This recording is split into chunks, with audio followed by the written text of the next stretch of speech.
You know the story. You've seen it in comic books, you've seen it in Suicide Squad.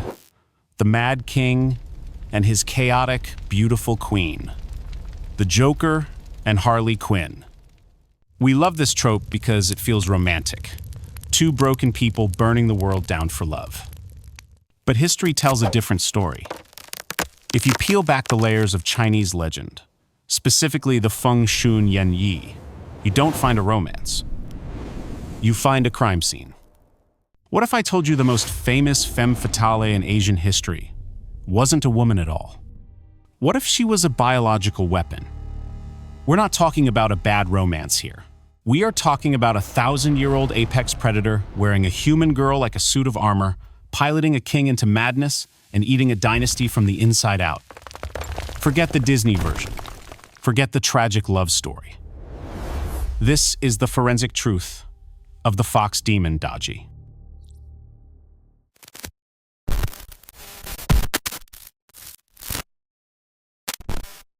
Let's go back to the moment the infection started. The year is roughly 1046 BC. The location is the Enzhou Courier station. Picture a safe house in a horror movie. It's a transit point, a lonely building in the middle of nowhere. Inside sits a man named Su Hu. He's a hardened general, a man of war. And he is terrified. He's escorting his daughter, Su Daji, to the capital to marry the king. Now, the real Daji, she's perfect. She's kind. She's beautiful. She's human. She is everything a father would want to protect.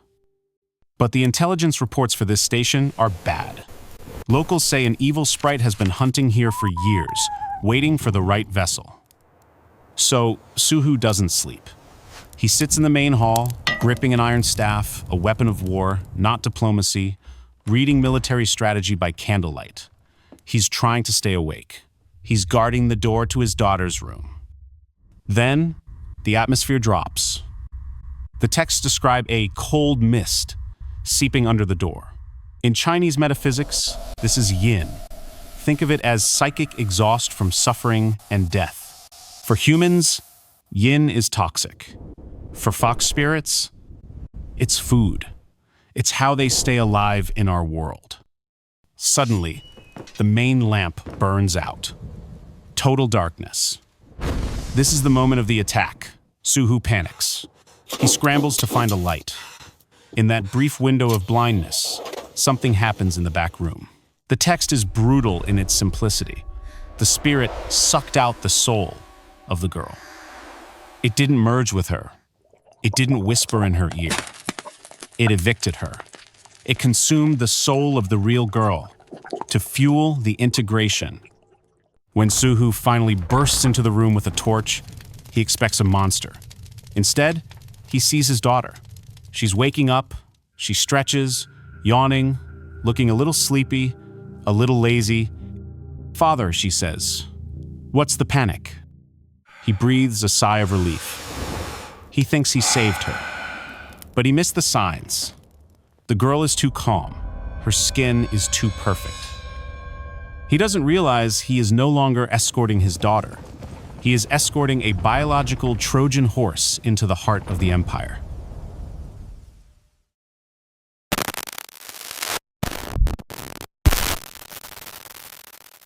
They arrive at the capital, Jiaogu. The King Zhou is waiting. King Zhou is a warrior, massive, undefeated, arrogant. But when he sees Daji, his brain rewrites itself in real time. The fox doesn't just look pretty, it's a biochemical hacker. It knows how to trigger the nurturing instinct, the lust, and the protectiveness all at once, like hitting 3 dopamine buttons at the same time. King Zhou becomes the host. Daji becomes the parasite. The fox feeds on that yin energy, the psychic exhaust. But to generate enough yin to survive, she needs industrial-scale suffering. She needs the king to build it for her. So she turns King Zhou into a content creator for hell. Every torture she suggests is a new post. Every scream is engagement. Her laughter? That's the notification ping. The king becomes addicted to her likes. endlessly creating more extreme content just to see her smile. He thinks he's running a kingdom, but he's actually just feeding an algorithm that learned exactly what made him feel powerful.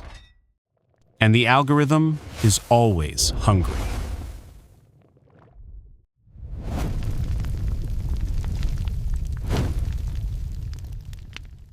To feed the beast, King Zhou didn't just kill people.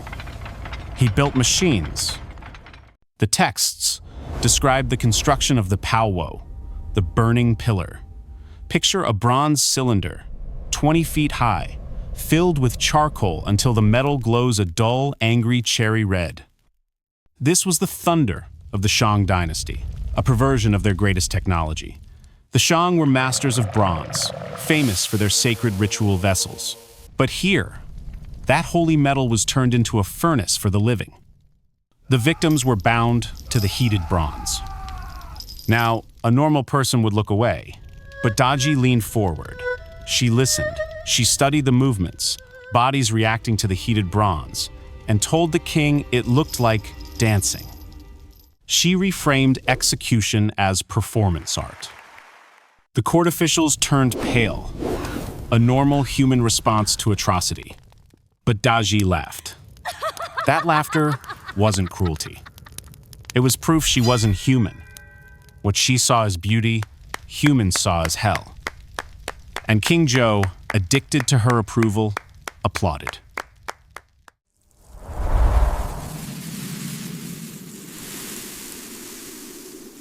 If the pillar was the horror of heat, her next creation was the horror of the swarm.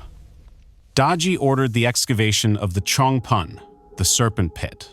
Imagine an empty swimming pool, 50 feet deep, dug right in the middle of the palace grounds. They filled it with the 5 poisons: vipers, scorpions, and centipedes collected from every corner of the empire. A writhing, rustling carpet of venom. Then came the victims. These weren't soldiers or criminals. They were palace maids, 72 of them, who had failed to sing beautifully enough for the queen. But before they were thrown in, Daji did something specific. She ordered their heads shaved. Here's the thing about the hair. In ancient China, hair was your soul, your connection to ancestors. By shaving them, she wasn't just killing them, she was erasing their humanity. She turned them into nameless things. Daji and the king would sit on the terrace above, drinking wine. They didn't see people dying. They saw a texture, the contrast of pale skin against dark scales.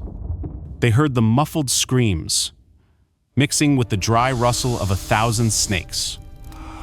It was a sensory nightmare, designed to generate the maximum amount of yin energy, the dark, heavy, psychic sludge that the 9-tailed fox needed to survive.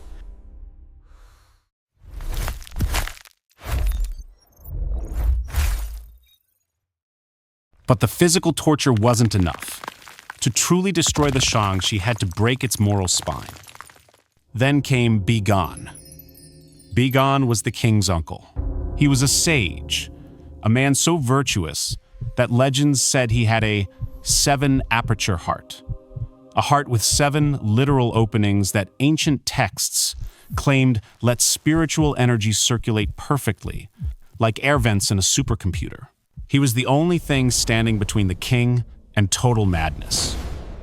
So, the fox decided to eat him. The scene plays out like a medical thriller. Daji fakes a heart attack, collapsing in the court, gasping that only a piece of a 7-aperture heart can save her. King Zhou looks at his uncle, and this is the most chilling part. He doesn't get angry. He gets curious.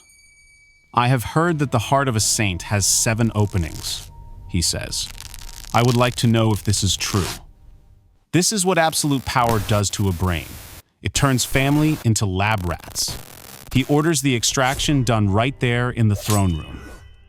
But Bi Gan doesn't scream. He doesn't collapse. Days earlier, a Taoist master had slipped him a charm with one warning.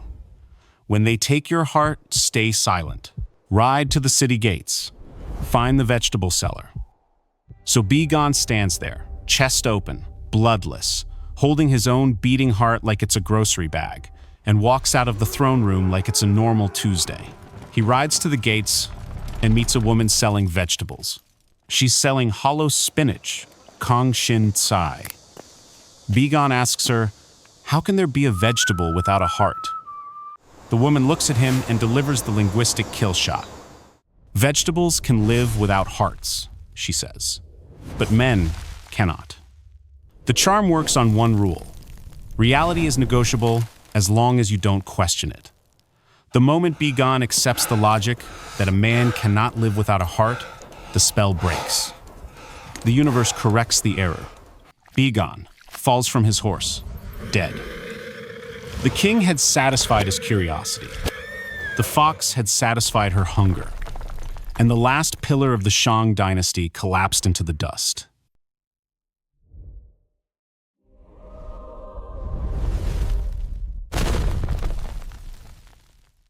This nightmare started 15 years earlier, when King Zhou made the worst mistake of his life.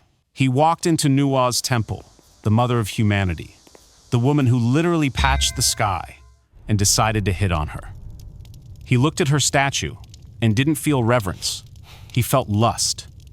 He wrote a poem on the temple pillar that essentially said, "You're pretty. You should come back to my palace and serve me." Nüwa didn't strike him with lightning. That would be too easy. Instead, she initiated a surgical strike. She summoned the fox demon with a specific mission: confuse the king, ruin the country, but do not harm the innocent. That was the deal. The fox was supposed to be a scalpel, cutting out a rot. Instead, she became the cancer. She enjoyed the torture too much. She went rogue.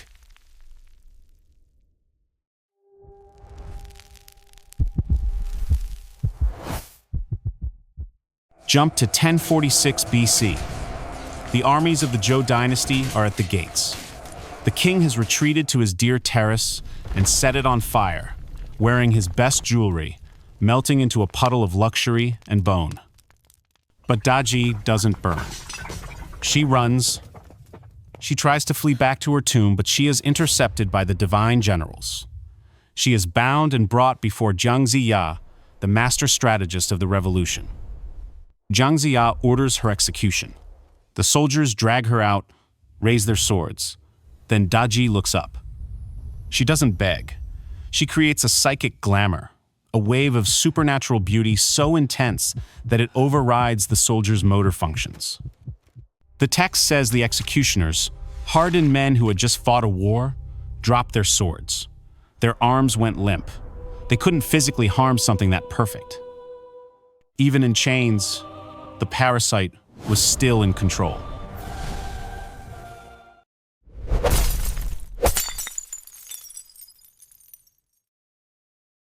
Zhang Ziya realizes that human weapons cannot kill a myth. You cannot kill a lie with a sword. You have to kill it with the truth.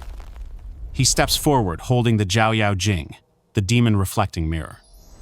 He holds it up to her face. But he doesn't show it to her. He turns it toward the soldiers. In the glass, they don't see the beautiful woman. They see the truth. They see a writhing, musk-smelling, nine-tailed beast with its maw glistening.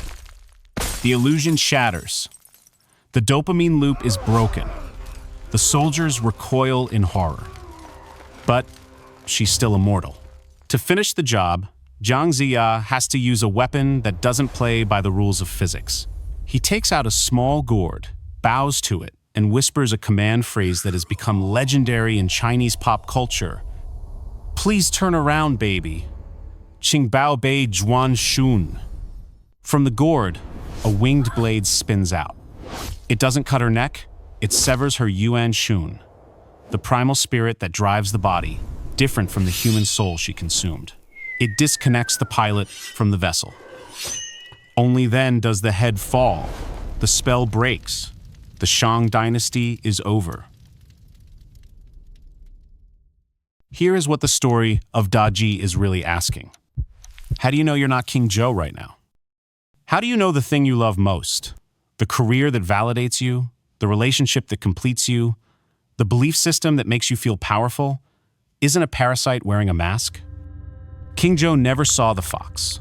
His brain showed him Daji, beautiful, validating, perfect. The dopamine was real. The laughter was real. The sense of purpose was real. His neurochemistry made the lie indistinguishable from truth. He died convinced he was the hero of a tragic romance, never realizing he was just the first victim. The terrifying thing about the painted skin isn't that it exists. It's that you can't feel it when it's on you. The mask doesn't just fool other people, it hijacks your perception. You become the suit's defense system. Jiang Ziya needed a magic mirror to break the spell. What's your mirror? How do you check if the thing giving you dopamine hits is feeding on you instead of with you? 3,000 years later, the nine-tailed fox is still out there. She doesn't need palaces anymore. She has your feed, your notifications, your parasocial relationships. She's learned to scale. And somewhere, right now, she's laughing that bell-like laugh. Check your screen. She's probably already there.